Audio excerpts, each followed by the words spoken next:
the headquarters of Ramsey Solutions. This is the Dave Ramsey Show.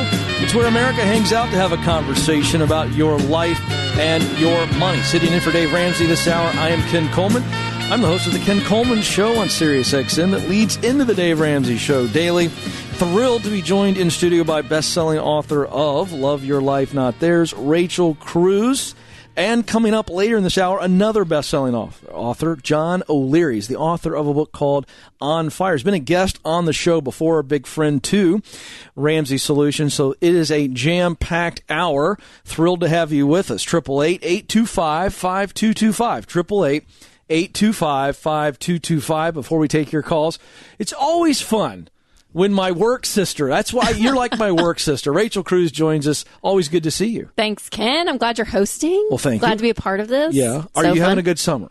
Yeah, it's been a great summer. We've kind of laid low. I feel like most people do their summer trips, right? Yes. They all have like their summer vacation. We really didn't have one this summer. Yeah. So we've been home, just celebrated our Sweet Caroline's first one-year birthday. I know. Isn't that the best? It's crazy that it's been a year. How quickly did she tear into the cake?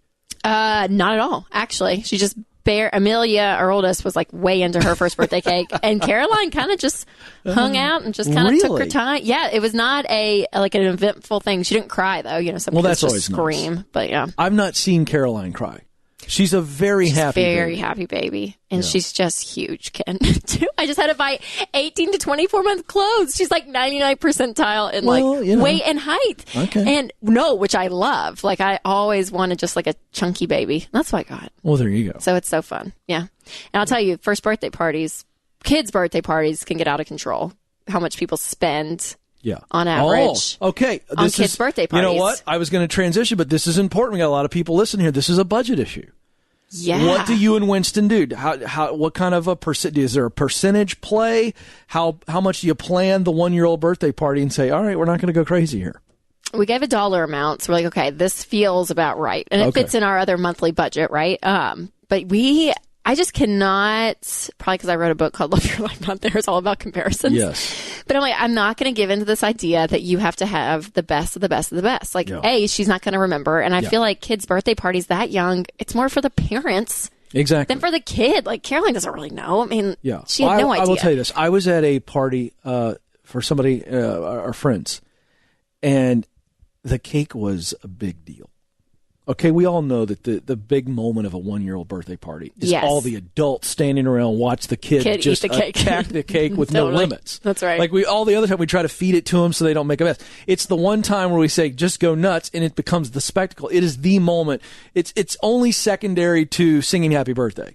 Yes, absolutely. Okay, well this particular cake was done by a really nice baker. It was a big deal. Yeah. And to your point, I didn't even register at the moment, but I thought, well, that's a pretty nice cake for a 1-year-old who honestly could care less. Right. They just want sugar. You could go to the grocery store and get a $6 cake. 100% and be totally fine. But what happens is we want to get the nicest looking cake that's super expensive because, well, we can justify it. It's the 1-year-old birthday party. That's right. That's right. Yeah. And the decorations and the invites. I mean, it's just this big spectacle. And again, if you have the money to be able to do these things, and that's where you choose to spend your money, that's a value judgment for you to say, hey, you know what? We're going to, put money and cash towards this event. And that's totally fine. But we're just not like that. We just, we think I got like 10 balloons and I got a little birthday cake floor and ordered some pizza and we're good to go. Yeah, I'm shocked that you ordered pizza. That's not something I expected to hear. You eat more pizza. I love my pizza, America, if you're unaware. There you go. Love pizza. 888-825-5225. 888-825-5225 is the number. Let's go to William, who's on the line in Dallas. William, how can we help? Hello, William. All right, William's not there. Let's go to Ryan, who's on the line in Los Angeles. Ryan, how can we help? Yes, sir. Hey, how are you doing today? We're doing well. So I'm new to the program, probably about 2 weeks in, and I am around $120,000 in debt without a house payment. My monthly income or my yearly income varies from anywhere from 60 to 120, based on per diem and overtime. Brian, what do you do? I'm a construction manager for the railroad. And what's the 120 in debt? Most of it's credit card. I got into a settlement agency who took care of, or was trying to take care of $40,000 in credit debt, and then an additional $8,000 is on a side to other credit cards. The other remaining is student loans and auto. Okay. And are you married? No. No. Single? No. Any kids? No kids. Okay.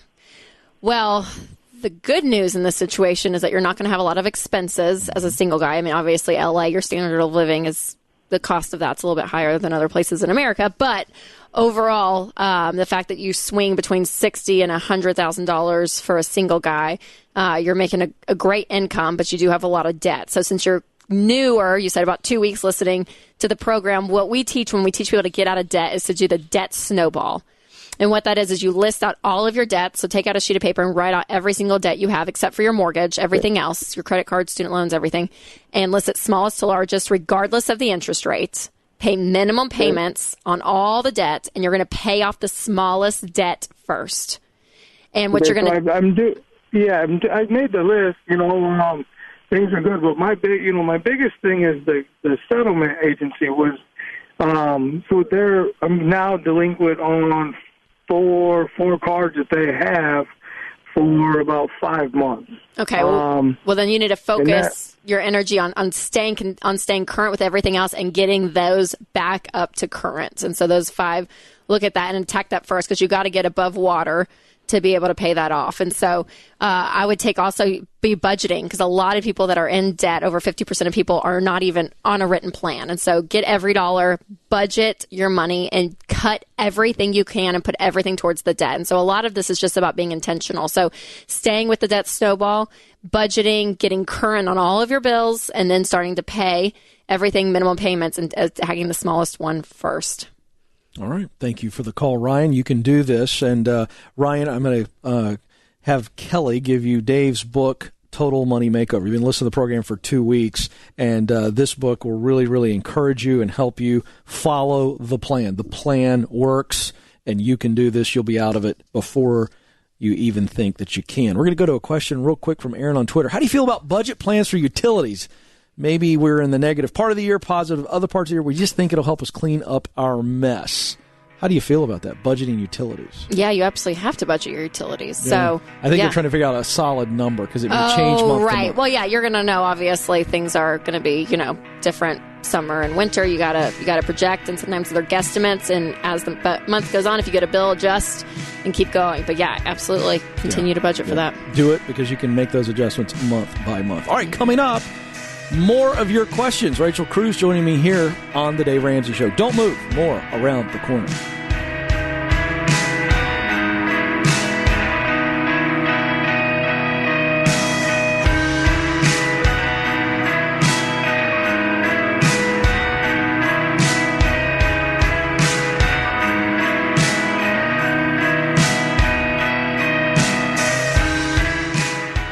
Running a business is hard work. Collecting the money owed to you is even harder. That's why I'm a huge fan of FreshBooks. These guys make it easy. Say goodbye to struggling with formulas and formatting. Create and send clean and professional-looking invoices in about 30 seconds. Plus, send automatic late payment reminders to put an end to overdue invoices. Get your 30-day free trial today at freshbooks.com/Dave Ramsey and enter The Dave Ramsey Show in the How Did You Hear About Us section. That's freshbooks.com/Dave Ramsey.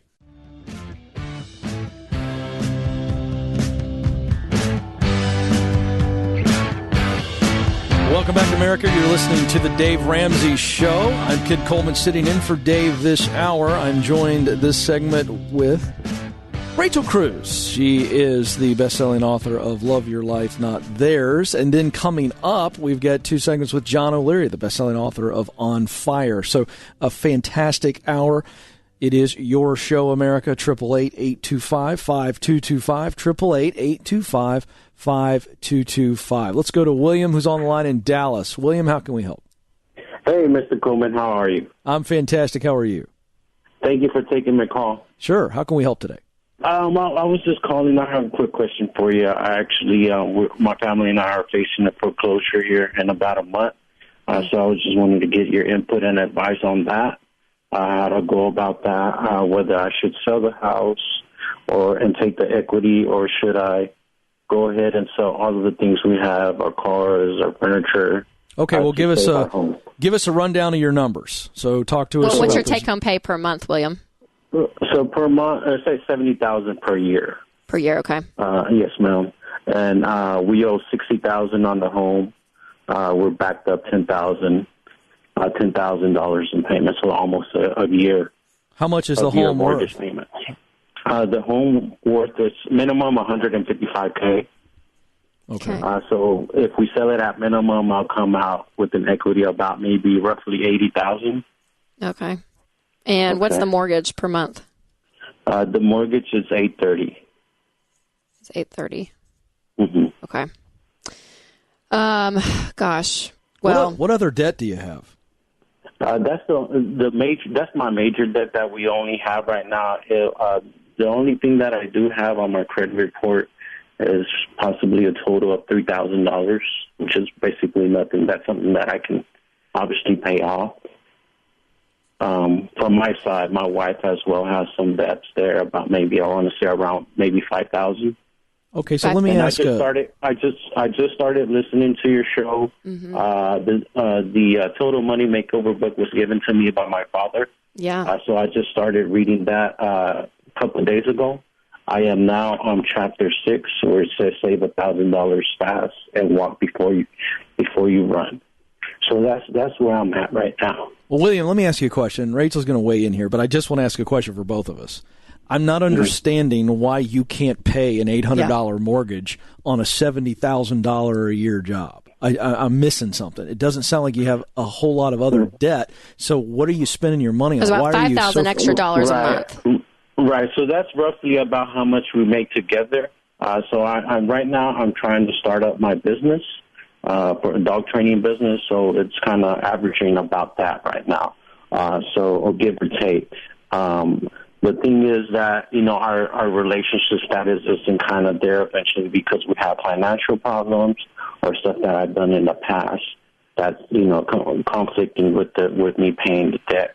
I keep on saying to myself, well, maybe if I take them there or if I buy them this, the relationship will get better. So basically using money for stupidity instead of what I actually really need to take care of. Yep, that's your problem right there. Okay, because financially you should be able to afford this house. This is not, that is correct. You're not underwater, and it's all the other actions you're doing with the extra $5,000 a month that is sinking you, totally sinking you. And so, William, what I would suggest for sure is to get on a budget and have a discussion with your wife, because I've heard a few things in your comments. You said her debt and my debt. And so you guys getting on the same page and having this meeting together and saying, okay, we're going to lay everything out as a married couple, and we're going to make a decision going forward that we're going to do this together. Because what you're feeling is this tension, and that you're spending money because you feel like, you want to please her, and it's, a little bit of that dysfunction is in there. And so you need to start over is what it feels like emotionally, if you will,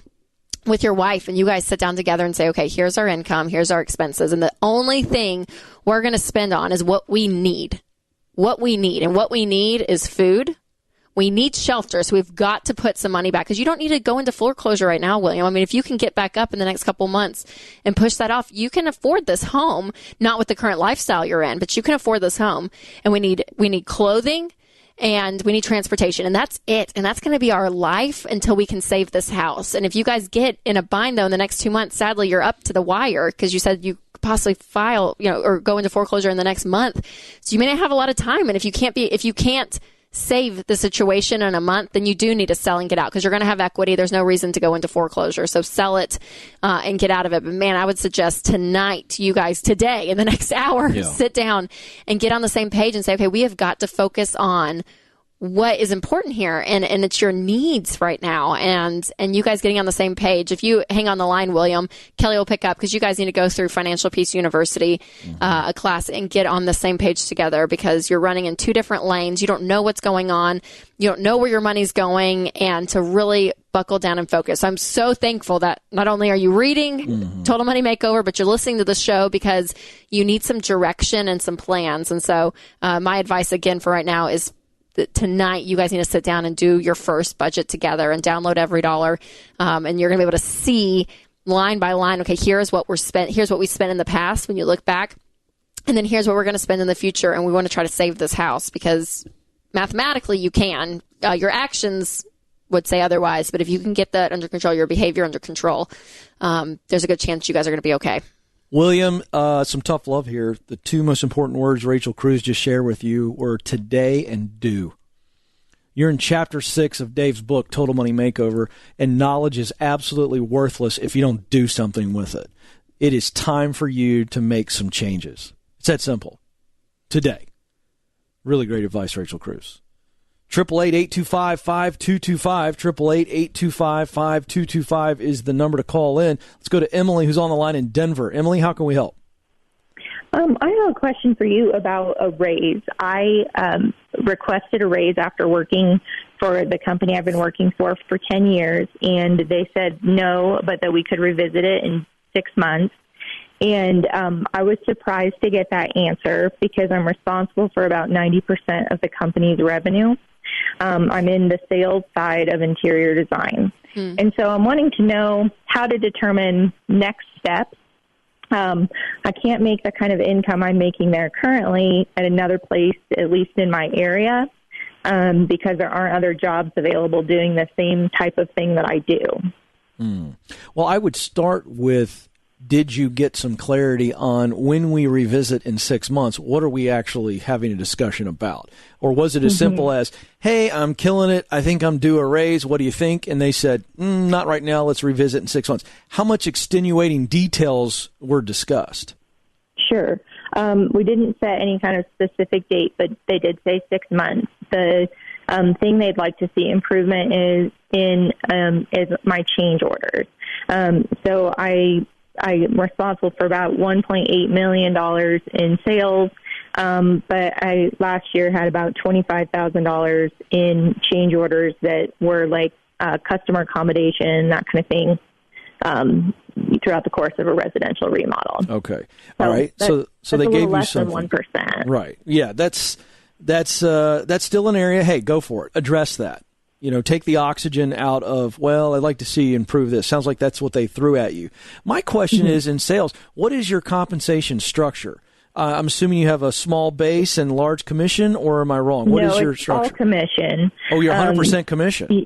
100% commission. Okay. All right. Now, okay. Rachel, weigh in here, because I feel like I've got to channel Dave. Go. If you're 100% commission, you don't need to ask for a raise. You go sell more. Well, and I've gotten myself a raise every single year. Like, I've sold more each year. And I wasn't sure if it was appropriate to even ask for a raise. So that's helpful to hear. It's not appropriate. You shouldn't have asked. Okay. And I'm not getting on you. I'm just saying the math is set up for you. You determine your own raise. They've put no lid on you. That is a phenomenal opportunity and situation. That's what Dave says he wishes he could put the receptionist on. 100% commission. He says it all the time. Hey, you don't need a raise. Go do it. Wow, the future looks really bright for you, Emily. But you must be doing good, Emily. Hopefully 90% of sales come through you. Here you go. Go, girl. Go, girl. Just go make some more money.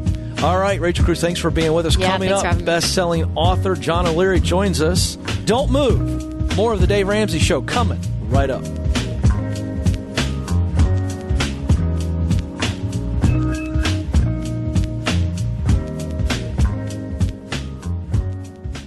Listen to this. 81% of confirmed breaches are due to weak, reused, or stolen passwords. The fact is, reused online passwords put your identity at risk. No one has time to deal with that mess. That's why I personally use LastPass to help me store and manage all my passwords. Join over 13 million LastPass users and start managing and securing your passwords today. Try it for free at LastPass.com/Dave. Get it at LastPass.com/Dave.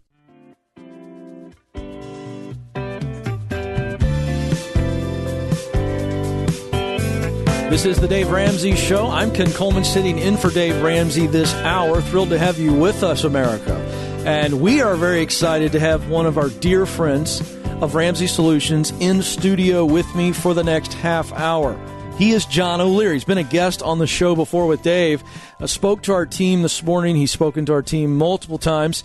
His book that released, what was it, 2 years ago now? 2 years ago in March. 2 years ago in March. On Fire, the 7 Choices to Ignite a Radically Inspired Life, has taken off because it's one of the most compelling stories that you will ever read. And so for those of you who know John O'Leary, you can sit back and be inspired. For those of you who don't, watch out. Because if you're going through a tough time, this is the guy you need to hear. And if you know somebody that's going through a tough time or has been through a tragic moment, get them near the radio. Or if you can't, get the podcast of today's show, because John O'Leary has got a voice because he has an amazing story. But first, John, good to have you, sir. Ken Coleman, it is an honor, man. Thank you. Well, I'm so excited to have you. I remember when I first met you and heard about your story, and then had the opportunity to have you on our Entree Leadership program. And we talked for a long time, longer than we'll have today.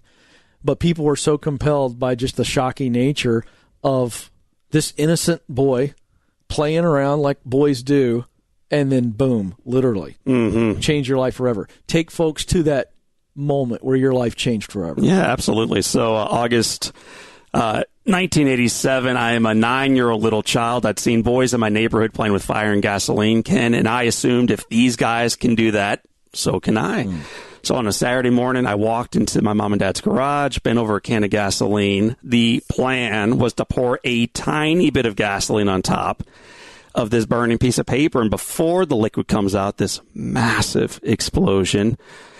The can split in two. The explosion launched me, Ken, 20 feet against the far side of the garage, covered me in gasoline. I'm on fire. Everything around me is ablaze. I have no idea which way is up, no idea what to do next. And so as a normal little reaction for a child, I ran. I ran on fire through the flames back into my mom and dad's house, and eventually found myself on their front foyer floor, begging for help, praying for a hero. God, I'll take anybody. And I see my brother Jim. He was 17. I was 9. He'd never done anything nice for me before that day. So I remember thinking, oh, God, anybody else, not this guy. And yet this was his day. Yeah. Man, the book is full of unlikely heroes. And the first one shows up in the form of my brother Jim. He picked up a rug. He beat down those flames. It took him 2 minutes. He burned himself in the process. And he saved my life. He saved your life, but there was some very, very testy, dicey moments over the weeks and months ahead. I want you to just briefly give people an idea of the medical struggle, how badly you were burned, and what your new reality was in a blink of an eye. Yep, so 100% burn, 87% third degree. The way they do the math today on burns is they take the percentage of the body burned, they add age, you got mortality. So in 2018, I have 109% likelihood of dying. In 1987, there's just no earthly chance. And so this is the prognosis. This is our new reality, Ken. And yet we were a faithful family. My mom and dad walked in. My mother took my hand, and I said, Mama, am I going to die? And her response was awesome. She looks at me and she says, baby, do you want to? Which is so countercultural in some regards, because I'm hoping she'll pat me on the back and say, baby, you're fine. We'll get you a milkshake this afternoon. Right. Everything's okay, babe. And instead, she hit me with truth. And this is what you talk about on your show. It's why it works. It's to remind people they got to take responsibility for their own life, their own next step forward in the journey, even if it's really bad, even if it's really hard. And I said to my mom, Mama, I do not want to die. I want to live. And her response was good. then look at me, babe. You take the hand of God, you walk the journey with him, and you fight like you have never fought before. She said, your dad and I will be with you, but you got to fight. You got to fight. You got to want this. And we fought. We wanted it. It took 5 months. It took a couple dozen skin grafts. It took amputations. It took years of therapy. In some regards, as you know, because you're my buddy, the fight continues. But it is so worthwhile. Yeah. And I want people to hear also, John, that you did tell your mom that day, yeah, I do want to live, but it wasn't just this amazing, rocky, little John O'Leary's the most inspiring. He's a fighter every day. There were days where you fought your caregivers, your nurse Roy, your parents. You fought everybody because it just felt like too much. I want people to understand that even if they're deciding today that they want to live, that they're still going to go through some tough times. Speak to that. Well, it's part of my reality even today, 32 years into recovery, because I'm still fighting and I'm still looking uphill sometimes. My favorite question as a child, Ken, was, why me? I saw other boys play with fire and gasoline. Why did I get burned? My hands were healing and they had to amputate my fingers. Why me? I'm in a hospital bed. My friends are all playing. Why me? Everybody's at Easter Sunday having fun. I'm in a hospital bed. Why me? It's all, and I remember asking that day after day after day. Months into this recovery, I asked my dad one night, why me? Again. And I remember distinctly, it's not in the book, so you guys are getting some privileged information right here. My dad looked back at me finally with love and said, John, darn it, why not you? He just was done with the conversation. Why not you? This terrible, tragic thing had happened. You can't change that, but we get to decide what we're going to do about it going forward. You survived, John. Your survival's a miracle. Start acting like it. And that is a father lovingly setting his boy straight in a very masculine, but also in a very loving, tender way. He is John O'Leary, the best-selling author of On Fire, The 7 Choices to Ignite a Radically Inspired Life. I'm Ken Coleman, sitting in for Dave Ramsey. You're listening to The Dave Ramsey Show. John, what did you begin to do as a young boy in that hospital? You're going through all that therapy, all the surgeries, everything. What did you begin to look forward to, even as a 9-year-old? Two things. Well, 3 now, since you brought it up. Number 1, going home. To leave a difficult place and to return to a place of love. That's what I really longed for. Secondly, when you're tied down as a little boy and you can't move your arms or your legs and you can't be touched. And this one's raw. I mean, I'm stumbling over words right now. I just wanted to be touched by my mom and my dad. Yeah. I just wanted that cuddle. Yeah. I wanted to feel them. I wanted to lay in their bed. So not only was it going home, but it was specifically going home and hanging out in bed with mom and dad in their big bed. Like that was the big dream. And then thirdly, and I think you know my story well enough to know this is coming, I had a friend who told me that if I ever got out of the hospital, he promised me that they would have a day at the ballpark in my honor. And this gentleman said, John, when you get out of here, we are going to celebrate you at Busch Stadium. We'll call it John O'Leary Day at the ballpark. Yeah. And so those 3 things coming together in some regards were enough to allow a little boy that seemingly had little chance to believe and to hope and to fight and to pray to move forward towards tomorrow. If you've not read the book, I'm not giving too much away to say that friend was the legendary voice of the St. Louis Cardinals in Major League Baseball, Jack Buck. He also was on broadcast television for years, one of the major voices of baseball, really in the 80s, the 70s and 80s, and a guy that comes to you, he hears your story, and he comes to encourage you and give of his time, and he ends up being somebody, as you're reading the book, who was an unbelievable friend to you. And remains a friend. Yeah. I don't think you always need to be physically with someone to feel their presence still. And my friend Jack Buck has been gone for 17 years, and he remains a very active part of my life. Ken, the quick story of this is I'm in a hospital bed on day 2, tied down, swollen to such a degree that I can't see, in physical pain, can't communicate because there's a trach, but I'm aware of everything. And I hear footsteps walk in my room. A chair comes across the floor. And then that big, booming Hall of Fame radio voice, Radio Still Matters, that radio voice of Jack Buck says, kid, wake up. John O'Leary Day at the ballpark will make it all worthwhile. Keep fighting. And he kept coming into my life, even though the odds were long. He changed me then. He changes me still today. Yeah, it's a powerful story. It'll bring tears to your eyes. The book is On Fire.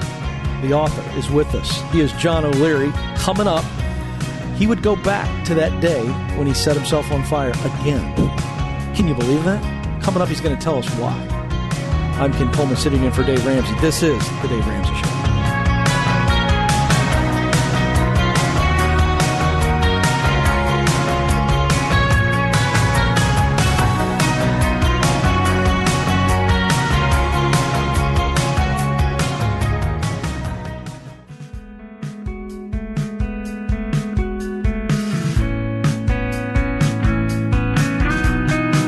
Welcome back, America. You're joining the conversation here on the Dave Ramsey Show. I'm Ken Coleman, sitting in for Dave Ramsey this hour.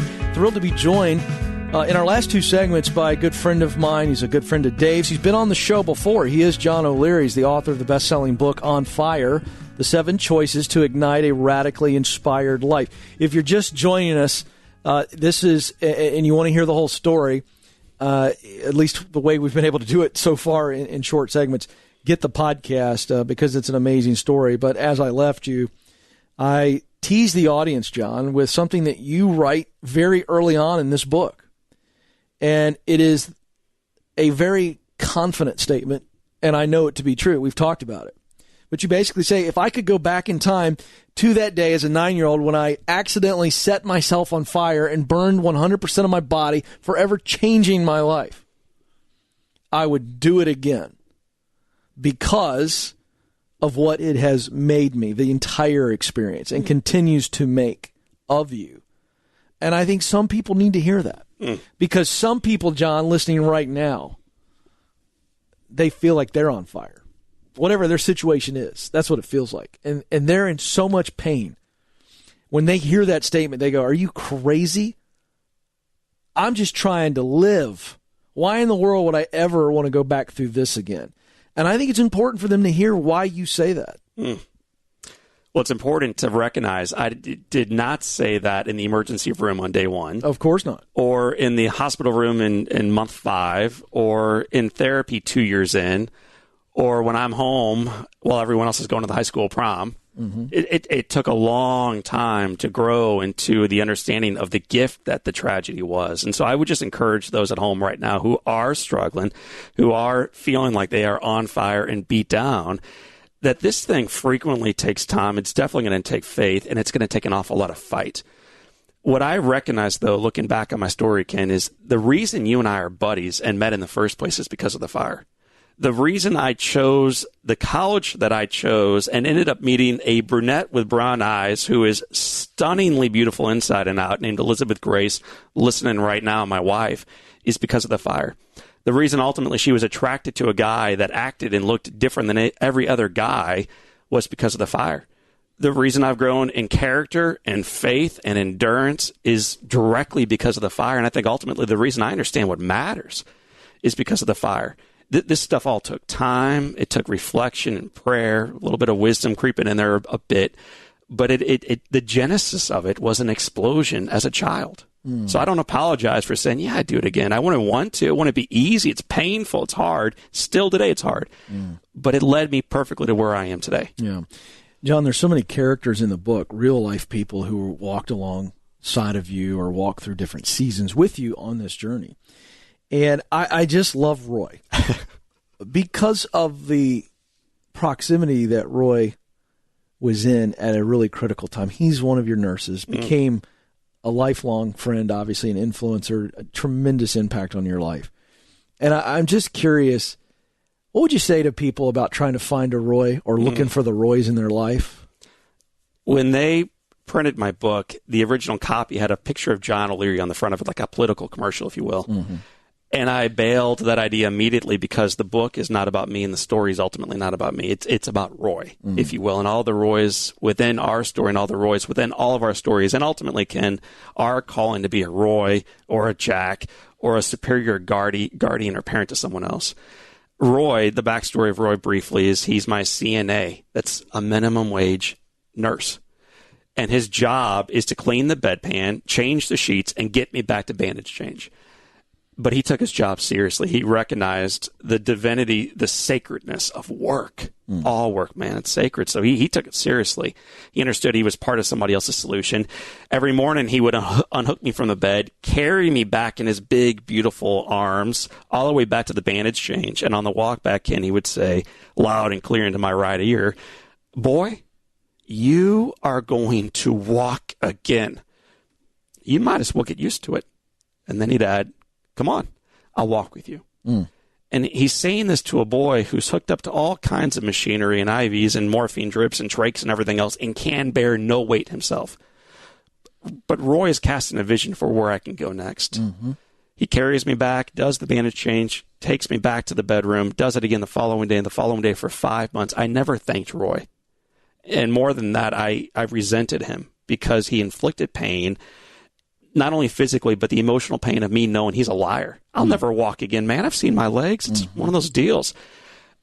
And yet, months after he left me for the final time, this little boy was able for the first time to get himself out of that wheelchair, take a few awkward steps, then a few more strides, then feel himself away along the fence post, then start jogging forward, then start running forward, and then move forward rapidly into life. And if you ask me who I credit, yeah, my God, my mom and dad, doctors, and a whole lot of other folks, but Nurse Roy's vision.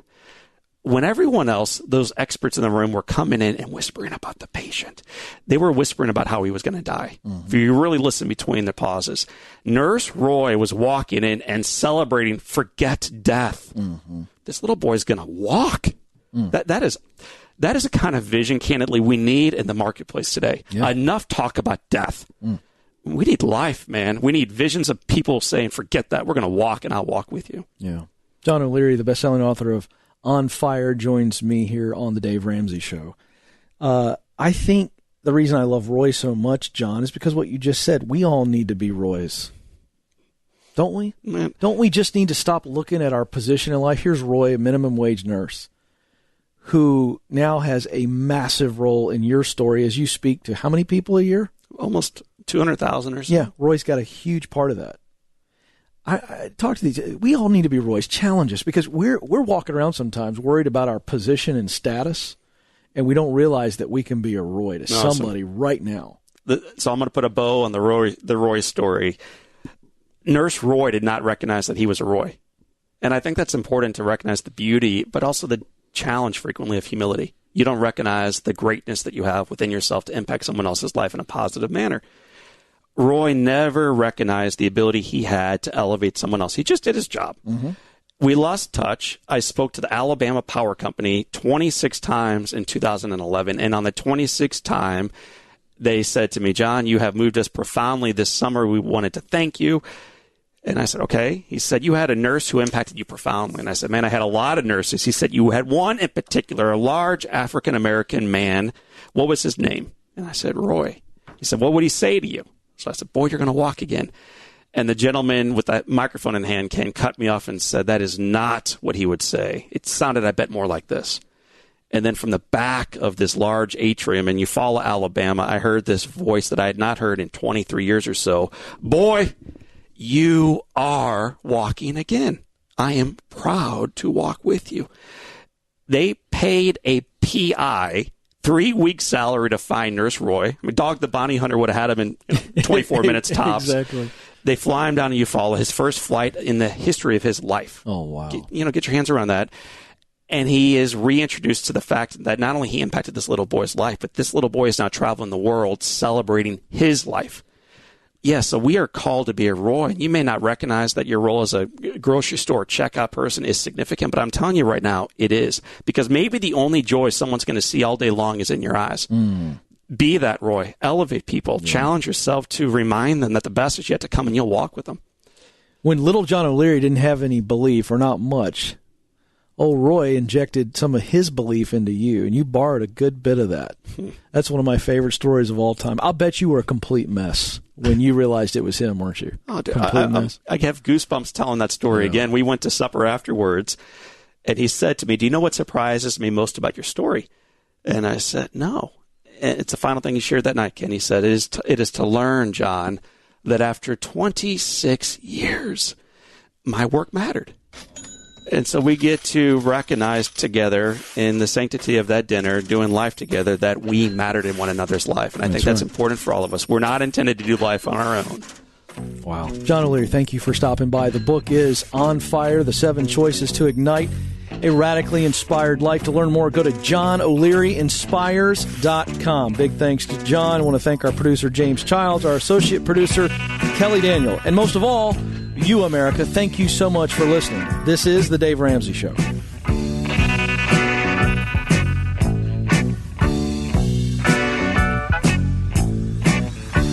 Hey guys, this is James Childs, producer of The Dave Ramsey Show. I'm excited to announce that we're now carried on 600 radio stations across the country.